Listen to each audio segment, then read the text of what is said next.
పొద్దున్న సాయంత్రం injection course ఎక్కించడానికి తీసుకెళ్తున్నాను. మూడో రోజు బుధవారం కూడా మధ్యాహ్నం తీసుకెళ్ళాలి, ఇంకా సాయంత్రం తీసుకెళ్ళాలి.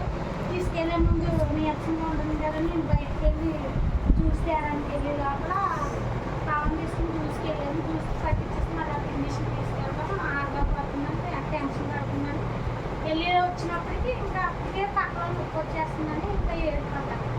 ఇంతలాగా మా అక్కగారికి ఫోన్ చేయడం గట్రా బాగా ఆనందం ఫోన్ చేయడం గట్రా చేస్తే ఆనందమ్మ గిఫ్ట్ హాస్పిటల్ ఫోన్ చేస్తే తీసుకురమ్మని అన్నారట. తీసుకురమ్మని అన్నప్పటికీ వెంటనే సరే నేను వచ్చాను. ఏంటంటే ఇంకా చెల్లి ఏడ్చేస్తుందమ్మా ఫోన్గా పడుతుందంటే సరేనని అప్పటికప్పుడు పొద్దులో డబ్బులు 3000 ఎంతో గొప్పగా తీసేసుకుని నడనమ్మ పెద్ద హాస్పిటల్ గిఫ్ట్కి వెళ్తున్నామా. ఆవిడ ఎమర్జెన్సీకి దీనికి ఆపరేషన్ చేయడానికి వెళ్తుందంట. అక్కడ ఇంకా చూడమన్నారు. ఏం చేద్దాం అక్కడ మా అక్కని అడిగితే టేప్కి సంబంధించిందే కదా నీలాద్రికి తీసుకెళ్తాను అంది. 8:30 పాపకు 9 అవుతుంది. అప్పటికి ఇంకా ఎవరు పేషెంట్లు లేరు, ఫ్రీగా ఉన్నట్టు రాసేయగానే వెంటనే 500 సీటీ రాసేయగానే వానికి వెళ్ళగానే పాపని కొడుకోమన్నాడు. కొడుకున్నాక వెంటనే వెంటనే స్విచ్ చెప్పేది ఇక్కడ వాసుకునే కదా మీరు అంతా అన్నారు. అప్పుడు దాకా తెలియదు. వాసుకుని అంటే సరే నేను మరి ఎలా అంటే మెడిసిన్స్ ఇస్తాను, ఉదయం తేడా ఏమన్నా తీసుకురాని అన్నాడు. మళ్ళీ ఆలోచించుకొని లేదమ్మా ఈ రాష్ట్రపతి మళ్ళీ ఏం జరుగుతుందో తెలియదు, పాపని అడ్మిట్ జాయిన్ చేసాడు మంచిగా అన్నాడు. సరే డాక్టర్ మీరు ఏదంటే అదనండి ఇంకోమంటే ఉండిపోతాం అన్నాడు. ఇంకా ఉండిపోవాలని అనిపించాడు. ఉండిపోవాలి 2 రోజులు అన్నాడు. ఉండిపోయినాక ఇంకా నైట్ మళ్ళీ వాళ్ళ బ్లడ్ టెస్ట్ చేయడు, అవన్నీ ఇచ్చాడు, రూమ్ ఇచ్చాడు, అన్నీ చేస్తాడు. ఆ నైట్ సెలవులు ఎక్కించాడు. అన్నీ చేసాక ఉదయం మళ్ళీ బుధవారం నైట్ కదా లక్ష్మీవారం ఉదయం 7 గంటలకి 7 అవ్వలేదు వచ్చేసారు చూస్తాను. ఎలా ఉన్నామంటే నైట్ అంతా నిద్ర అవ్వలేదు, నన్ను నిద్ర అవ్వలేదు. నాకు అక్కడ హాస్పిటల్లో ఉండి ఎవరి దగ్గర ఉండాలంటే చాలా భయం. హాస్పిటల్ వెళ్ళి చూసి వచ్చినంత వరకు అందులో ఉండాలంటే చాలా భయం. నైట్ అంతా నిద్ర లేదు. తండ్రి నా బిడ్డ ఏంటో పేరు వస్తుంది అంటున్నారు, ఇక్కడ వాస్తుంది అంటున్నారు. నా బిడ్డ మీద కత్తి పడకుండా చేతండి ఎన్నో సమస్యలను చిడుదలు చేశాను. నా బిడ్డ పట్ల ఎన్నో కార్యాలు చేశాను. ఆ బిడ్డ ఎగ్జామ్ రాయడానికి కూడా ఎందుకో దూరం పెడుతూ చదువుతున్నాను. ఆ రోజు నైట్ అంతా ప్రార్థన చేసినట్టు పొద్దు వచ్చి మళ్ళీ టెస్ట్ చేయాలా చూసాడు. పట్టినప్పుడు అమ్మ వాపు తగ్గిందమ్మా అన్నాడు. అవి అంత దేవుని స్తోత్రం అనుకున్నాడు. వాపు తగ్గిందని ఇంకా నొప్పి ఎలా అవుతుందంటే టాయిలెట్ వేసుకుంటే నొప్పి ఎక్కువ వచ్చేస్తుందని చెప్పినట్టు మళ్ళీ పిల్ల డౌట్గా చెప్తుందని చెప్పి ఎండోస్కోప్ చేస్తున్నాడు. ఇంకా మధ్యాహ్నం 10 అయినప్పుడు ఎండోస్కోప్ చేశాడు. ఎండోస్కోప్ నుంచి నాకు లోకి వెళ్తాను బయలుదేస్తే ఇంకా అందరూ ఇలా ఉండడం అనుకున్నాం. చూపించారు తర్వాత పేగు వరిసి పేగు ఎరుపుగా వచ్చింది. ఆ ఎరుపు వల్ల టాయిలెట్ వేసుకున్నా ఏది వేసుకున్నా నొప్పి వచ్చేసింది అని చెప్తారు. తర్వాత పాప కూడా మన సంవత్సరం ఆపరేషన్ జరిగింది కదా, అప్పుడు పైల్స్ ఆపరేషన్ అది జరిగినానంటే లోన కుండు పట్టేది. బాత్రూమ్కి వెళ్ళినప్పుడల్లా ఫ్రీగా రాక ఏడ్చేస్తుంది. అలా ఏడ్చేసింది. అమ్మ మరి అప్పుడు జరిగింది కదా నీకు మా అమ్మగా ఉండి అలాగ వస్తుందని అని అనేదాన్ని. అది కూడా ఆయన దగ్గర మామూలుగా ఉంది దీనికోసం.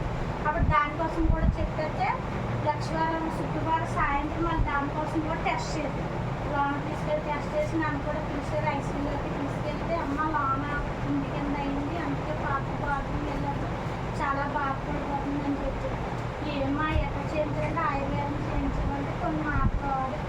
ఆయుర్వేదం కోసం కొన్ని చెప్పారు. సరేనండి అంటే అయ్యాక లాస్ట్లో ఇంకా మళ్ళీ బ్లడ్ టెస్ట్ చేశారు శుక్రవారం. అలా బీపీ 90లో ఉంది. బుధవారం నైట్ తీసుకెళ్ళి బీపీ 90లో ఉంది, డౌన్ అయిపోతుంది. ఇంకా అలా అన్నప్పటికీ సరిగ్గా శుక్రవారం వచ్చినట్టుకి 120లోకి వచ్చింది. దేవుని కూడా ఇంకా అలా శుక్రవారం పంపించేస్తారు. 2 రోజులు అన్నారు కదండి, లేదమ్మా కొంచెం ఖర్చు ఉంది సోమవారం పంపుతానని చెప్పి అయినా సోమవారం పంపించారు. అట్లా సోమవారం వరకు ఆయన కృప అలా ఉంది.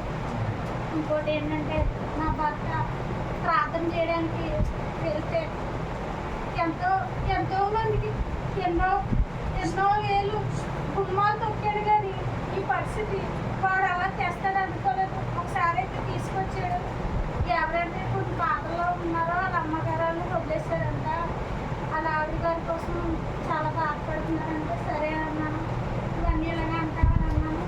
వాటితో పరిచయం వ్యాక్సిన్ చేయించుకున్నాడు బావా బావా అని నాకు కొన్ని చిక్కులు ఉన్నాయి, నా భార్య తెలియకుండా కొన్ని అప్పుల్లో ఉన్నానంటే అవునా బాబా ఇద్దరు ఆడపిల్లలు అలా అని చెప్పి ఒకసారి అన్నవాడితో మాట్లాడించి నీకు లోన్ ఇప్పిస్తాను నీకు అవి ఇప్పిస్తానని చెప్పి జాయిగా ఇంత పరిచయం చేసుకొని 1,60,000 దాకా డబ్బులు లాగేసుకున్నాడు, తీసేసుకున్నాడు. లోన్ ఇప్పిస్తానంటే సరేలే నాకు కొన్ని తెలియలేని బాకీలు ఉన్నాయి కదా, బాకీలు తెచ్చుకొని దేవుళ్ళు బాగా ఎదగాలి, నా బిడ్డలు కూడా లోన్ ఇప్పిస్తే మా బిడ్డలు కూడా ఒకళ్ళు బయటకు పంపించడానికి ఉంటుంది కానీ ఆశపడ్డాడు. అలా ఆశ పెట్టించాడు. అన్నీ ఎక్కువగా దేవుడి మాటలు చెప్తేనే దేవుడి మాటలే. ఆయన కూడా ఒకసారి నాతో సార్ అన్నాడు, నాతో కూడా మాట్లాడు, నన్ను కూతురు అన్నాడు, నాకు పెద్ద బిడ్డగా అన్నాడు, నన్ను ఒకసారి సరుకు కూడా ఇమ్మన్నాడు.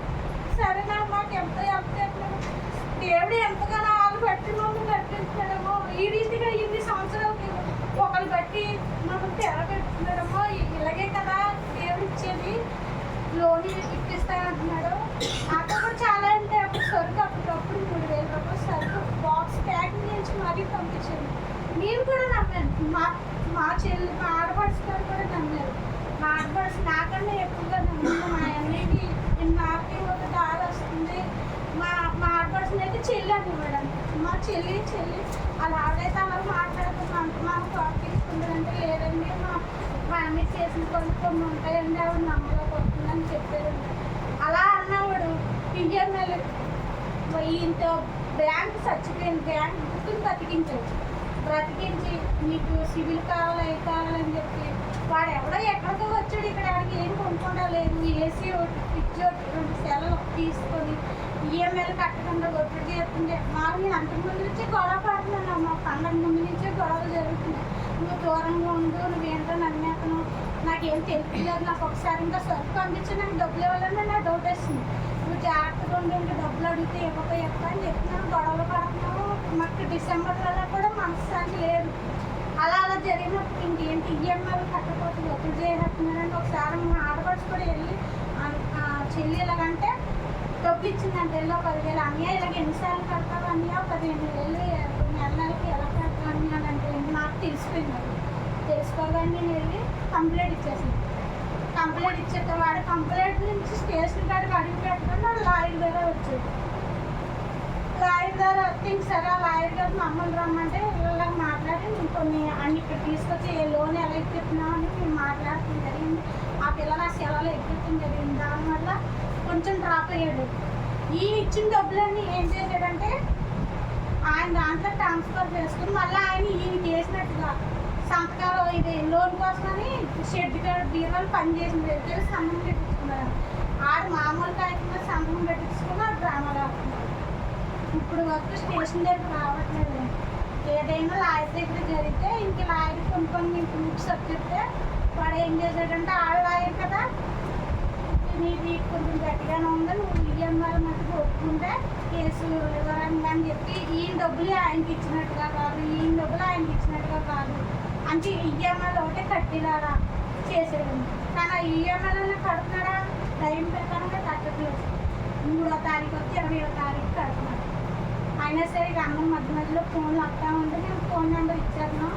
2-3 సార్లు 2 సార్లు కానీ స్టేషన్ కాడికి వెళ్ళాను. ఎప్పుడు స్టేషన్ పెట్టినంటే ఎక్కువ కానీ ఎక్కువగా సార్ అన్నవాడు దేవుడు నమ్మకం చెప్తారండి. నేను మా ఆవిడ పాస్టర్ అమ్మగారు నేను దేవుడే ఎంత ఎదుగుతున్నానమ్మా, మీకు దేవుడు నాకు దర్శనం ఎత్తున్నాడు, నేను ఏం చూపించినాను ఆయన చేయమని కూడా అన్నాడండి.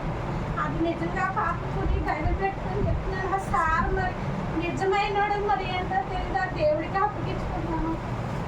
ఎందుకంటే సంఘంలో చెప్పాలని చాలా దారుణం. అసలు ఇలా ఎవరు చేయరు, దేవుడికి చెప్తే ఎవరు చేయరు.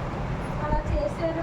ఇప్పుడు అదొకటి జరుగుతుంది. కొంచెం ఇబ్బందుల్లో ఉన్నాం, 4 లక్షల పాటు బాకీలో ఉన్నాం. ఈ అనుదినం ప్రార్థన చేయండి అలా నాకు ఎప్పట్లా. మొన్న సెకండ్ ఇయర్ది కూడా ఎగ్జామ్ రాకుండా అనుకున్నప్పటికి ఎప్పుడు ఎగ్జామ్లోనే వచ్చేస్తుంది. ఆ పెట్టుకుని చదువుని ఎందుకు ఎవరికేస్తున్నారో తెలీదు. ఇంకా పాటలో వాడపడాలనుకున్నాను కానీ జరుగుతుంది. కనీసం సెకండ్ ఇయర్ అంటే నేను పూర్తి చేయలేకపోతున్నాను. ఎంతో సమయం కూడా లేదు. మళ్ళీ మే నెలలో ఉన్నట్టు సప్లీ రాయడానికి ఆ మే నెల అయిపోతే ఇంకా నాకు ఎక్కువ మళ్ళీ చదవడం ఉండదు. మళ్ళీ ఫస్ట్ ఇయర్ ఇంకా చదవాలంట. ఆ ఎగ్జామ్ కోసం కూడా ప్రార్థన చేయాలి. మొన్న వెళ్తా ఉన్నా